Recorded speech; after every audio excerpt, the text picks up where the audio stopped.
But life doesn't always go as expected.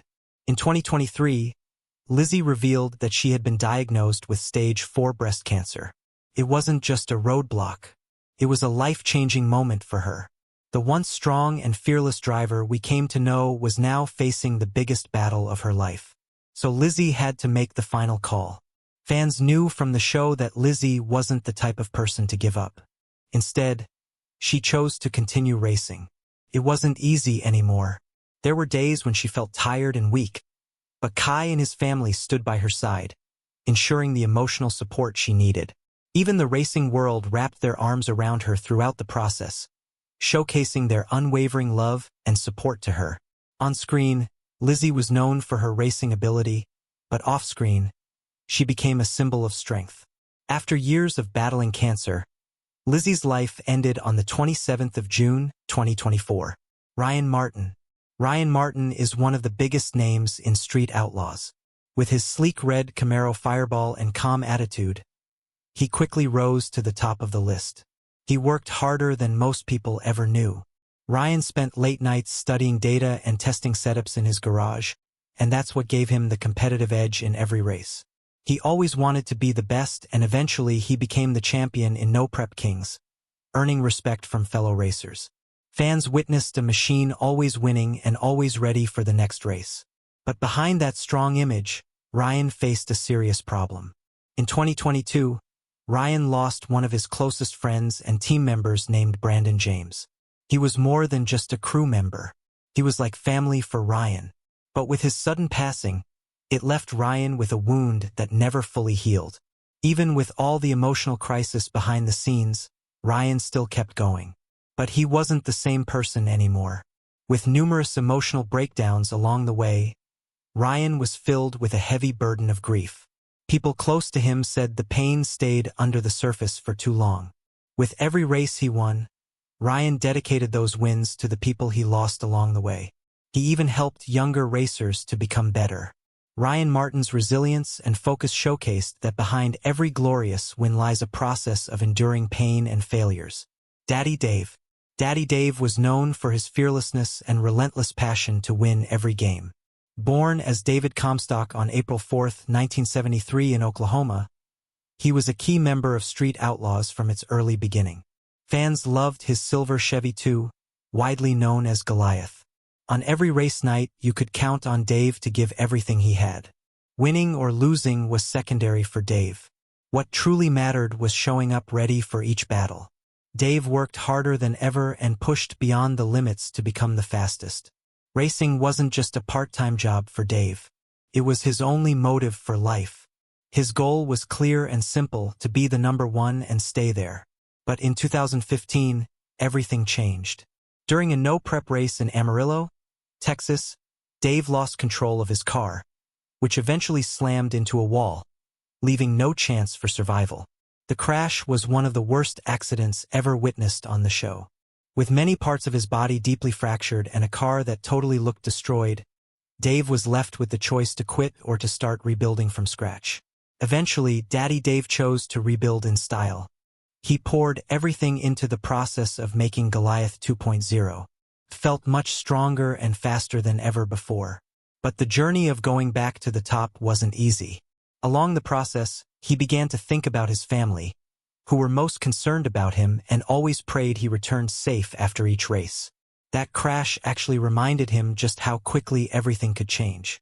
Fans still saw a tough racer in him, always embracing failures before chasing the real wins. He had been racing for decades, but now it was with a deeper purpose. Dave continues to compete on the show. He's always testing and tuning things that actually make the difference in reaching the top spot. Interestingly, he even takes time to help others and to share what he's learned over the years. He's been through the grueling challenges of life, and that gives him the wisdom that very few people possess. But while Dave found a new rhythm to life, another Street Outlaws favorite had his own reasons for pulling back. Big Chief. Justin Shearer, also known as Big Chief, became the face of Street Outlaws. From the very beginning, he wasn't just trying to be a racer.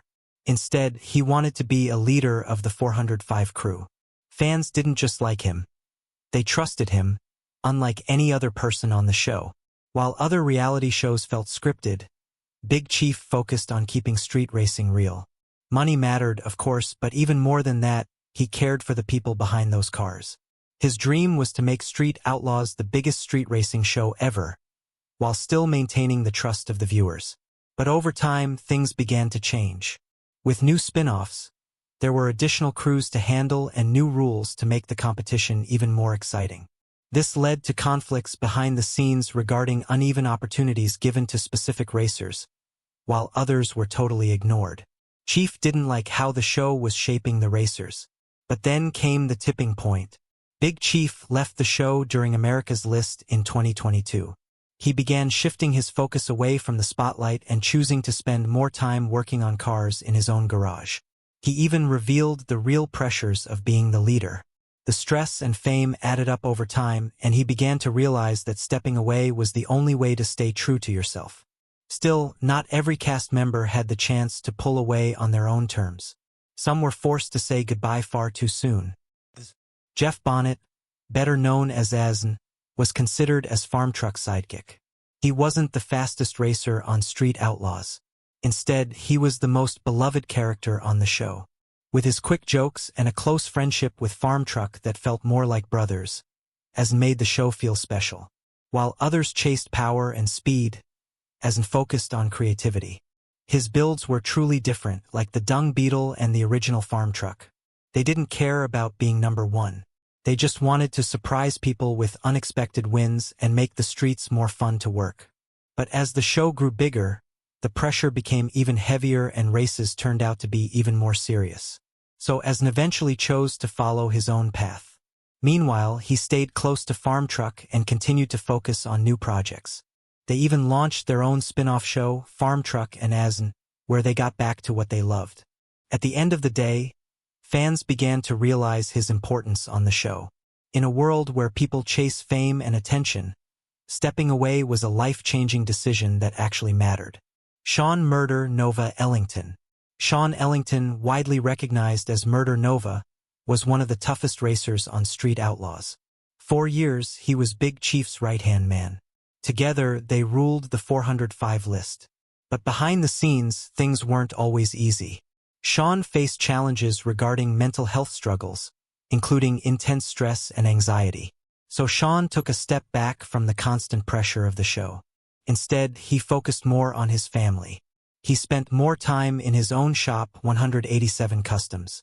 He started building cars not just for the track, but for joy. Then something changed. He didn't have the pressure to win every race or to prove anything. Instead, he just showed up and stayed true to himself. Kai Kelly. Kai Kelly is also an interesting personality of the show. With his car, Shocker, as the name suggests, Kai proved to be a serious threat to the competition. He was first introduced during Street Outlaws, New Orleans series where he quickly made a name for himself. Before long, he was racing against the best of the 405 and even defeating them by a large margin. But real life isn't always a straight road. His relationship with Lizzie made sure they supported each other during tough times. While Kai tried to stay focused on racing and leading the team from the forefront, people could see the emotional weight in his eyes. Being a top driver is hard enough, but doing it while your partner is battling cancer is a different kind of pressure. But Kai kept moving forward. Eventually, when Lizzie and Kai parted ways, he stayed respectful. Still, fans looked at Kai through a different lens. He's not the same guy behind the wheels anymore. Instead, he's grown into a person who's lived through real pain and still continued to conquer failures along the way. Precious Cooper. Precious Cooper was born on October 16, 1989 in Florida. At just 27 years old, fans got the first glimpse of her during the Memphis series. She quickly became known as Queen of the Streets, but then she suddenly vanished from the public eye. One day she was winning races and holding herself on the street. The next she was gone. Some thought maybe she was taking a break. Others feared a heartbreaking scenario behind the scenes. Her time on the show was short, but it was powerful. Despite everything, she's already proved herself and earned her crown. And speaking of leaving, there was one more cast member whose exit was just as sudden. Mallory Gully. Mallory Gully was one of the youngest faces on Street Outlaws, but she had built a strong impression from the very start. Mallory stood out from the rest, not because of her age or even her looks, but because of her control behind the wheels. But after just 4 seasons, something strange happened. Mallory stopped appearing altogether. And here's what we know. Mallory was faced with a choice, like many young people, to follow the fame that comes with racing or focus on her life outside of the show. And for her, living the real life felt far more important because in the end, racing may have been the start of her journey, but it was never meant to be the end of her story. We often think of Street Outlaws as a show about fast cars, tough races, and loud engines. But when you slow down and look closer, you can really feel the emotions of the people's lives behind those scenes. These aren't just racers. They're people, each with a unique story that showcases their strength and resilience behind the camera. So, which member of Street Outlaws was your favorite, and who was the one you truly hated the most? Share your thoughts in the comments below.